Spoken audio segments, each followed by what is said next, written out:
Hello everybody and welcome back to another video. James the Viking here. And today I want to talk about AM2R, otherwise known as Another Metroid 2 Remake.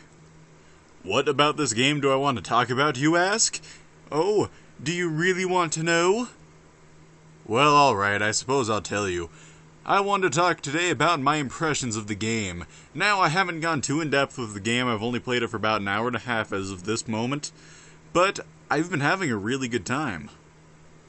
To preface, I am not the biggest Metroid fan at all. In fact, my only real experience with Metroid is a few hours of Super Metroid, a little bit of Metroid 2, a little bit of the original Metroid, and that's really it. I've played like 5 minutes of Metroid Prime, if that counts. But today I wanted to talk about the fan remake AM2R, otherwise known as Another Metroid 2 Remake. Now, I don't know who made this game or not, and frankly I'm not horribly interested, not to be offensive to the guy who made a very fun game. But with fan projects like this, I don't really think it's that important in my eyes to know exactly who did what. But I will say this, they did a damn good job remaking this game. So first off, the game has a Game Boy Advance look to it, which looks absolutely awesome on my computer. Samus herself is very, very well detailed and very reflective, and all the colors go whoosh whoosh, and all the armor sets look really good. And all the enemies themselves are really well detailed too. And to be fair, the Game Boy game wasn't a bad looking game, not by any means, especially by Game Boy standards, but man, AM2R just knocks it out of the park. In terms of gameplay, I do have a few issues with the game, namely in the controls. So, normally with 2D platformers like this, I always try playing with the directional pad. However, this game doesn't really have directional pad support. If it does, please let me know, because I will love you eternally if there is. Other than that, I think they did a really good job revamping the controls for today's generation. Everything feels really fluid, and for the most part, every death is your own fault. Now, this also goes into the issue I have with the control. With the analog, there is a little bit of issue with where you're aiming and whatnot, so a lot of times when I'm just running to one side, I'm holding my gun up in the air, just because that's how I hold the control stick, which would be circumvented if I had a directional pad to use, but I guess that's not really going to be a thing. Switching to the Morph Ball, though, has been revamped to where it's just one button, and doing the Spider Ball itself is a different button, so that means you can just combo them together to get to places where, frankly, in the original game would take a lot more time to get to.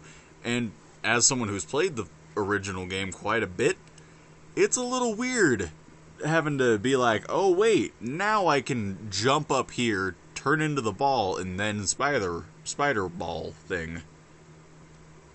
And probably the biggest addition this game has added is a map functionality, which I cannot believe that they did not have any sort of map in the original version. It is an issue that the NES game had, not having a map of any sorts, especially for a game like that where everything looks exactly the same. And for the sequel to not even think of having a map in the pause menu is absolutely ridiculous. This game, however, completely fixes that issue. Now there's always a map on screen when you are playing, and a large, bigger map is always available to you at the push of a button. The pause button. The gun upgrades you get are pretty cool too. The only one I've really gotten so far is the wave beam, but it's really fun to use, and so far it's definitely helped way more than it's hindered my, progress.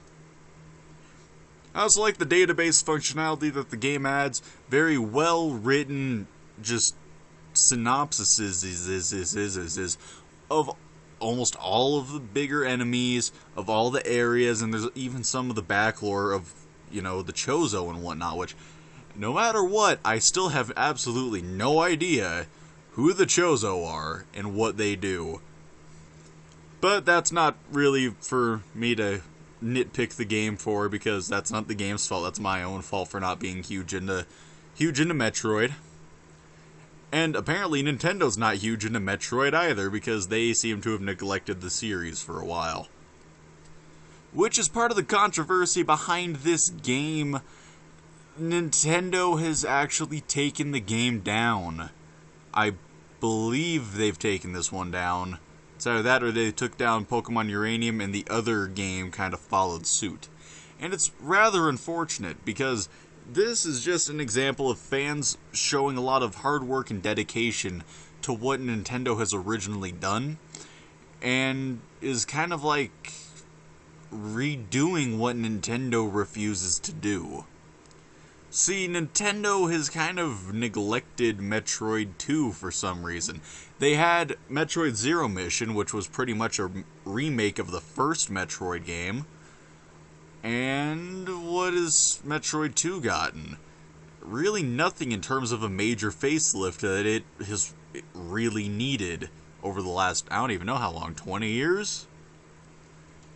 However, this is not about the game controversy and anything like that. This is only about the game, and I've got to say, if you are not a Metroid fan, try it out. And if you are a Metroid fan, I'm sure you don't need me to tell you to play this game.